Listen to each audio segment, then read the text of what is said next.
Oi guys, selamat datang kembali di channel Berbagi Cara, wahai para kaum colikiawan yang budiman.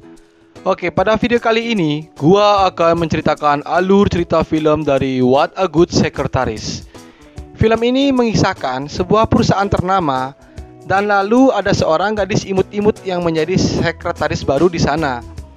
Saya sih menyarankan kalian menyediakan cukup banyak tisu saat menonton film ini. Kalau sudah, yuk guys, kita kocok alur ceritanya.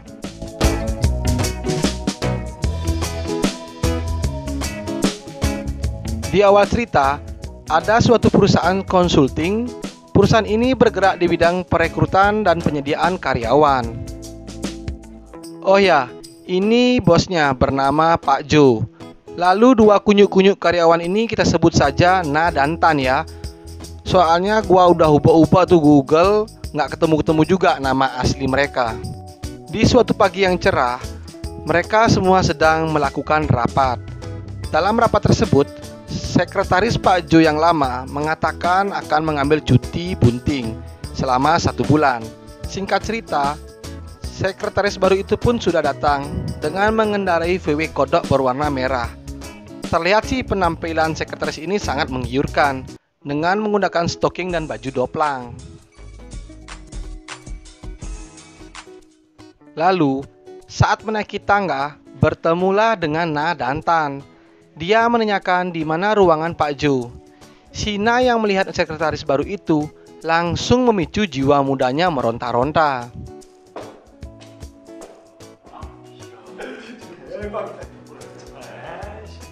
Singkat cerita, sekretaris baru itu langsung diperkenalkan oleh Pak Jo. Oh ya, sekretaris baru ini bernama Jiwao ya. Terlihat Pak Jo ini sudah kesemsem dari pandangan pertama. Lalu Jiwo diajarkan apa saja pekerjaannya di sana, dari angkat telepon, membuat laporan, sampai bagaimana cara membuat kopi tubruk untuk Pak Jo. Nah, saat belajar, Pak Jo yang omes itu lewat menatapnya. Nani? Omae wa mou shindeiru.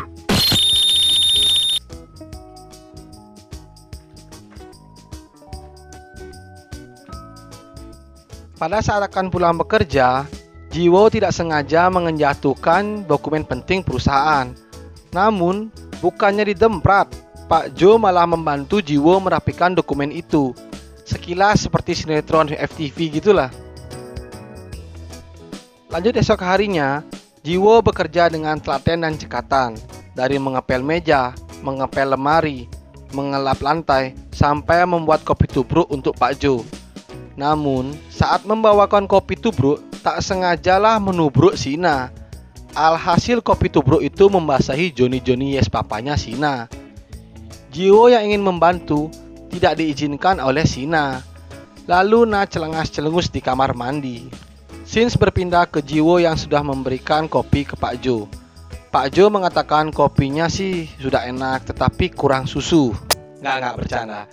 Pak Jo hanya mengatakan kopinya itu enak. Singkat jam, sudah menunjukkan jam 6 sore. Lalu Jiwo berpamitan ke rekan kerjanya. Tak diduga berselang 1 jam kemudian, Jiwo kembali lagi untuk membawakan gorengan dan nasi kuning untuk teman-temannya. Pada esok harinya, seperti biasa mereka semua sedang rapat membicarakan perkembangan perusahaan ini.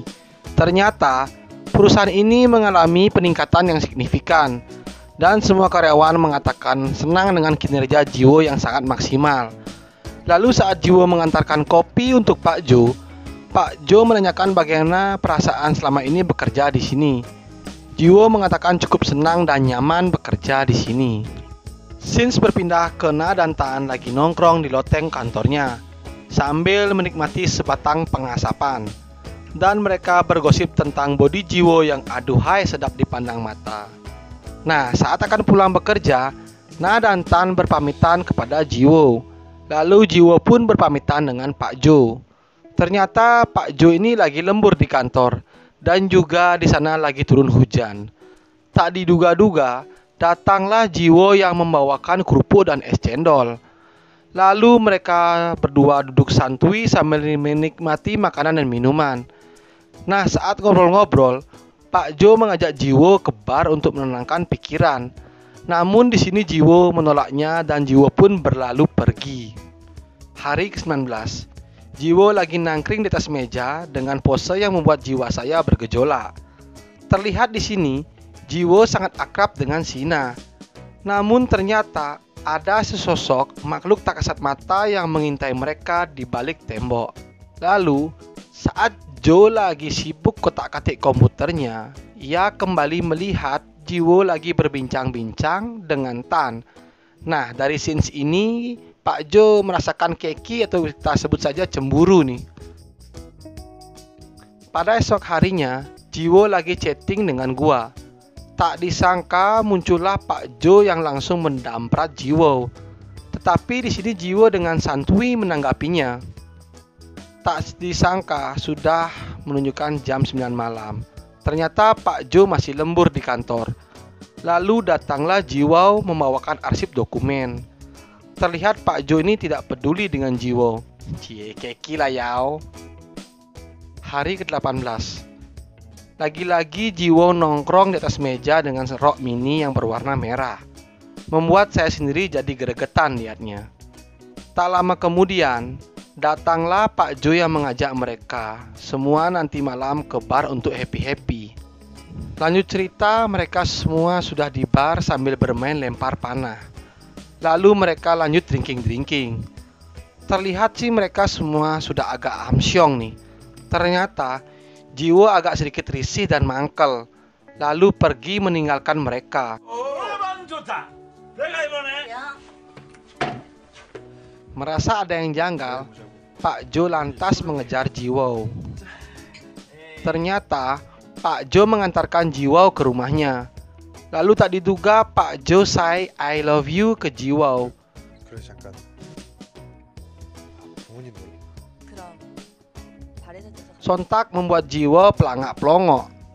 Lalu mengajak Jiwo masuk ke dalam untuk duduk-duduk. Sesampainya di dalam, Jiwo menawarkan minuman untuk Pak Joe. 죄송합니다. 김 비서님이 결혼 되게 중요한 거니까. 이해해 주소서 남편은 Lalu saat Pak Joe akan pulang, entah apa yang merasuki Pak Joe, lantas berbalik arah dan menatap Jiwo dari balik kaca. Ternyata, Jiwo sudah memberikan kode dengan mengangkat sedikit rok mininya. Tanpa babi bu, Pak Joe langsung menyergap Jiwo dan berhasil merobek gawang dari Jiwo. Pada esok harinya di tempat kerja, sepertinya Mas Joe ini masih terngiang-ngiang dengan kejadian semalam. Di tempat lain, Na dan Tan sudah merasakan gelagat aneh dari Pak Joe yang cengar-cengir sendirian. Tak lama kemudian, Jiwo diminta membawakan kopi ke ruangan Pak Joe.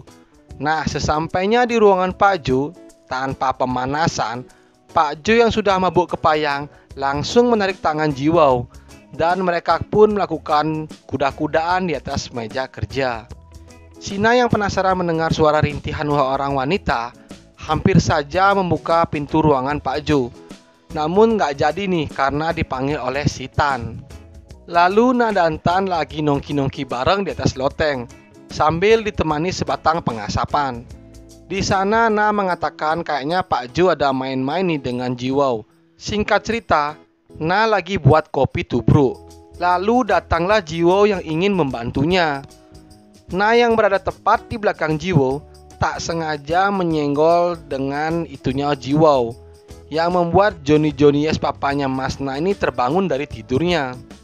Lalu saat akan pulang kerja, Na dan Tan berpamitan dengan Jiwo. Ternyata Na yang penasaran mengintip ruangan Pak Joe dari seberang gedung. Lalu melihatlah Pak Joe dan Jiwo lagi asik kuda-kudaan.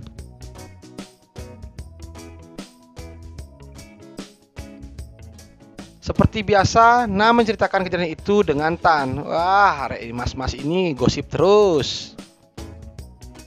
Hari ke-15. Pada pagi hari, tak diduga Tan yang langsung masuk ke ruangan Pak Joe melihat Pak Joe sudah seperti cacing kepanasan, kayak meremlek gitulah.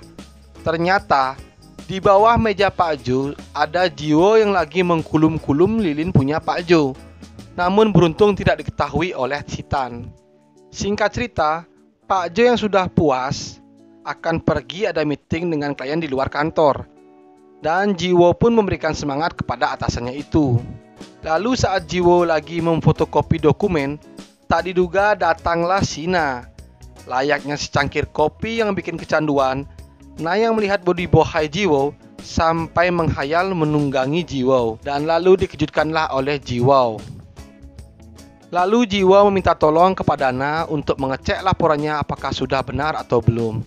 Nah, saat Jiwo lengah, Mas Na ini langsung merasakan basahnya bibir Jiwo dan juga berhasil merogoh lembabnya goa Jiwo. Lanjut cerita, lagi dan lagi Na curhat dengan Tan bahwa dia sudah sukses merasakan lembabnya goa Jiwo. Gak mau kalah, si Tan juga ingin mencoba nih dan merasakannya, namun dilarang oleh Shina. Pada esok harinya, mereka semua sedang melakukan meeting darurat karena ada salah satu klien mengajukan kerjasama dan meminta uang untuk perjanjian. Tentu hal ini menjadi pertimbangan yang sangat berat dan menyangkut kelangsungan perusahaan itu. Dan lalu Pak Jo meminta voting kepada 3 rekan kerjanya. Tan yang ragu tidak mengizinkan akan hal itu, sedangkan Jiwo dan Na menyarankan mungkin bisa dicoba untuk meningkatkan kinerja perusahaan. Tanpa pikir panjang, Pak Jo langsung mengirimkan sejumlah uang ke klien itu sebagai persetujuan, dan membuat Pak Jo sangat bimbang karena bisa mengakibatkan usahanya kehabisan dana. Lanjut hari terakhir, Pak Jo yang datang ke kantor ternyata tidak menemukan Jiwo, dan lalu Na menyampaikan bahwa dana perusahaan sudah hilang di telan bumi. Sontak membuat Pak Jo terkejut dan linglung. Lalu Pak Jo mencoba menghubungi Jiwo karena Jiwo lah yang memegang laporan keuangan. Namun ternyata nomor telepon Jiwo sudah tidak aktif. Ditambah lagi Tan menyampaikan bahwa gaji karyawan yang belum dibayarkan.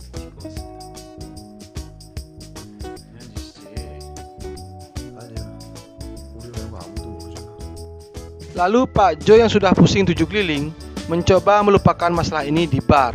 Ternyata datanglah Jiwo di sini. Di sini Jiwo hanya mengatakan bukan dia yang pelakunya. Dan anehnya Pak Jo ini tak menangkapnya langsung, tetapi tetap dengan gayanya yang sok cool itu. 당신 앞에서 진짜 안 된다.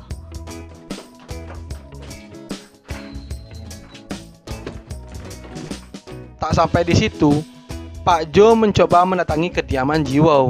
Ternyata Jiwo sudah pindah rumah. Lanjut esok harinya, Pak Jo menyampaikan kedua rekan kerjanya bahwa perusahaan akan segera ditutup sementara dikarenakan kekurangan dana. Namun, ada suatu pertanyaan yang menjanggal di pikiran Pak Jo.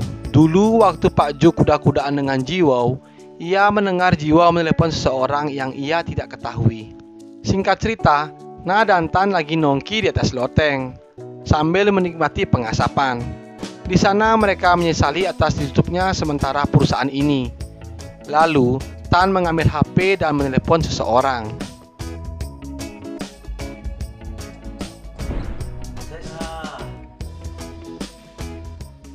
Penutup film, ternyata si Tan lah yang menipu Pak Jo dan bekerja sama dengan Jiwo untuk menguras semua dana dari perusahaan konsulting itu. Dan film pun tamat. Ya, ending yang bagaimana ya, menurut saya sih kurang greget ini. Tapi untuk alur kuda-kudaannya sih sangat menantang. Oke guys, sekian dulu ya untuk review film dari What a Good Secretary. Bagi kalian yang menginginkan asupan imun dunia persabunan, nggak ada salahnya kalian subscribe, like, dan nyalakan loncengnya agar kalian menjadi orang yang pertama mendapatkan notifikasi dari channel ini. Saya ucapkan terima kasih bagi yang sudah subscribe. Mohon maaf jika saya ada salah kata. Saya undur diri. See you next video and bye-bye.